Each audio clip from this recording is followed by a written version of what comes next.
جہلمی دجال کا یہ فتویٰ سنیں۔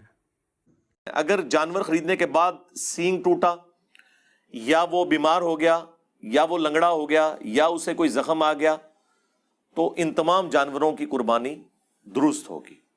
اور اس میں بھی اگر زیادہ سویر کنڈیشن آ جائے تو آپ قربانی سے پہلے بھی اسے قربان کر سکتے ہیں، اور اس کا مصرف بھی گوشت کا وہی ہوگا جس طرح عام قربانی کا ہے۔ جانور بیمار ہے 2 دن پہلے آپ اس کو قربان کر سکتے ہیں، یعنی اس کی قربانی کر سکتے ہیں، پھر گوشت رکھ لیں تاکہ لوگوں کو شک نہ ہو، اور عید والے دن گوشت کو بانٹ دیں۔ کیسا فتویٰ ہے! نبی علیہ السلام فرماتے ہیں ایک زمانہ آئے گا لوگ جاہلوں سے سوال کریں گے، وہ خود گمراہ ہوں گے، دوسروں کو گمراہ کریں گے۔ قربانی کے وقت کے بارے میں آپ علیہ السلام کا واضح فرمان ہے، بخاری میں آپ علیہ السلام فرماتے ہیں آج ہم پہلے نماز پڑھیں گے، اس کے بعد قربانی کریں گے۔ جس نے نماز سے پہلے قربانی کی اس کی قربانی نہیں ہوگی۔ آپ علیہ السلام نے واضح طور پہ صرف نماز سے پہلے قربانی کرے گا، اس کی قربانی نہیں ہے، اور یہ 2 دن پہلے کی قربانی لوگوں کو بتا رہا ہے۔